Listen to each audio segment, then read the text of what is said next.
Hi friends, welcome to ITFI. Before I get into answering the question whether the successful lead actors and actresses from South are desperate to break into Bollywood, let me remind you of KGF movie promo events where Kannada actor Yash, who was giving non-stop interviews to all the Mumbai-based mainstream cine, print and online media channels, were asked one question constantly. When are you going to debut in Bollywood? While it is understandable that some people were asking this question to see him play a role in the language they would like to relate to, many would ask the same question to indirectly say that, hey Yash, you have proved yourself in Kannada cinema. Now, when are you going to take the next big step? The next big step being Bollywood. Indirectly indicate that Bollywood is the big daddy of all the industries out there, right? So can you prove yourself there? So Yash was quite articulate in his response and would clearly say that he didn't give a damn about entering Bollywood, and he was there to promote his cinema, promote Kannada cinema, and in general promote Southern cinema.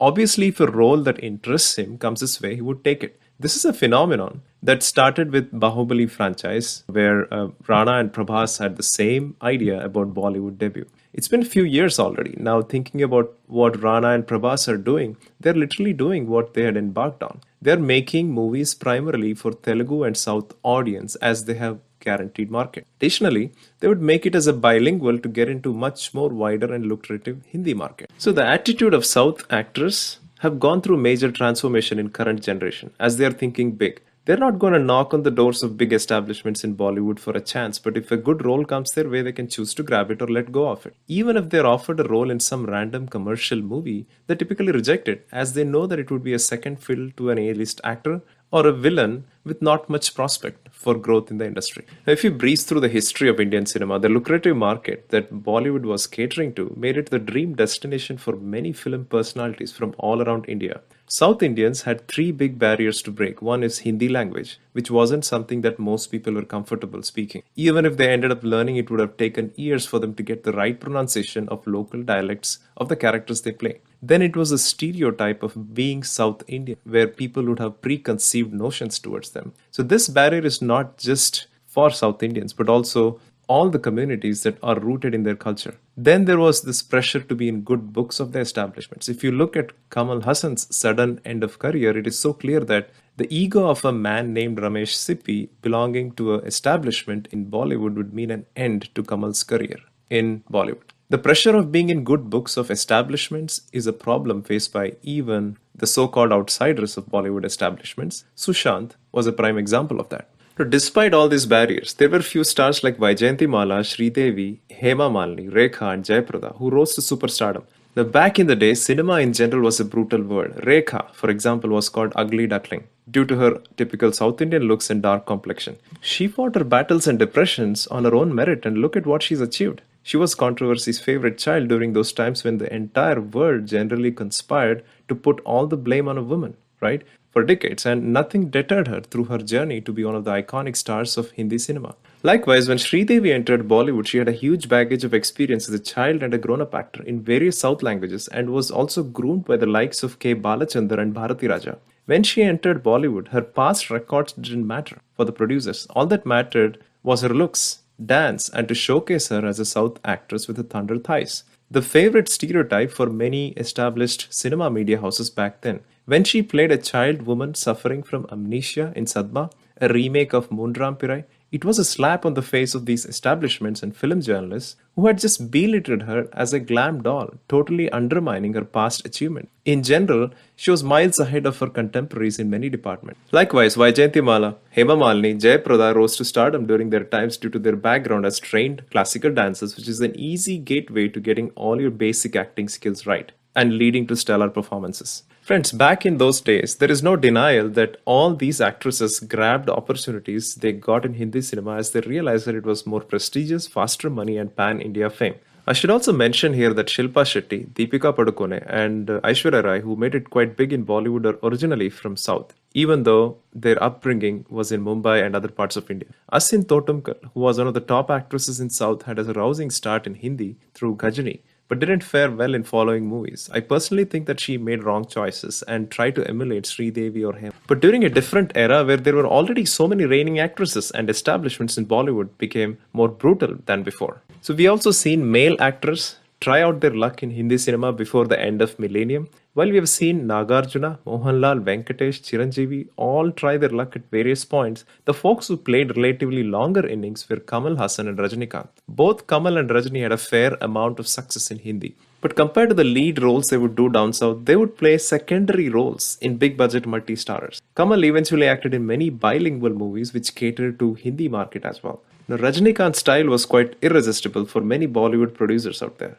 Like Kamal, he was also made to play second fiddle to other lead actors. Eventually, he quit and returned to his core base, yes, Tamil cinema. In the recent past, we saw Ram Charan, who tried out his luck through Zanjeer but failed to impress. Then Prithviraj and Vikram, who did a couple of movies, but those didn't work out for them. Dhanush and Sudeep have had fair success in Hindi. Dulquer Salman had a mixed bag. Now think about it, friends. Did any of these successes or failures matter really for the stars that I've discussed so far?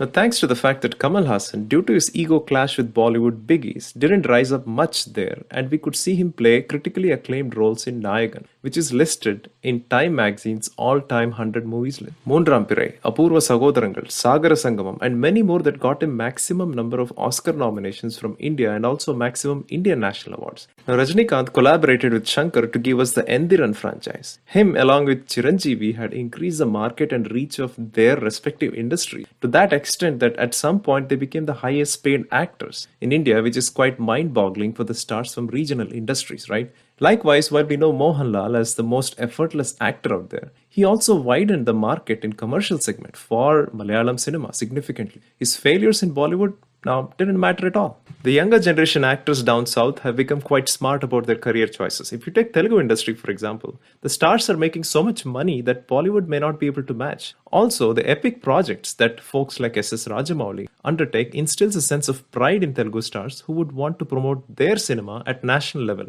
instead. Telugu industry is also going through a major transformation now with critically acclaimed script-based movies being a rage for youngsters. The Tamil cinema, which has always been a mixed bag of commercial and critically acclaimed movies, has always had a sense of pride in the kind of cinema they've made, and the stars in the industry are all focused on growing their own industry more than making it big in Bollywood. Both Telugu and Tamil flex their budgeting muscles at times to push India forward in terms of usage of technology in cinema, especially S.S. Rajamouli and Shankar. The younger generation in Malayalam cinema have stayed away from Bollywood for the most part. Like other South industries, Malayalam cinema takes immense pride in making content-driven movies and always stayed ahead of the curve in that department. Dulquer Salman is a rare exception, right? Where his language skills are coming in handy to be part of successful movies in Tamil, Telugu and Hindi cinema. Prithviraj, Nivin Pauly, Fahad have been approached time and again from Bollywood producers, but they haven't taken any of them seriously. From Kannada, we have seen Sudeep play many roles with a fair amount of success, and Yash grab major headlines with his pan-India franchise KGF. There is also a sense of pride in Kannada cinema industry as it has been looking more and more exciting as the years are passing, as we are seeing a lot of new gen creative minds contribute immensely to the cinema. So in general, Bollywood is already saturated with actors. Establishments are not going to cast anybody other than a product of nepotism. Sensible directors and producers have plenty of great actors to choose from, Nawazuddin Siddiqui to Rajkumar Rao. Now, it doesn't make sense for any established star from South to go and try to fit in Bollywood, as their talent is not the only thing that matters. They need to be able to break all the barriers that I discussed earlier. Friends, as I end this video, if you think technically about Bollywood, it is just a Hindi regional cinema industry catering to Hindi speaking audience, right?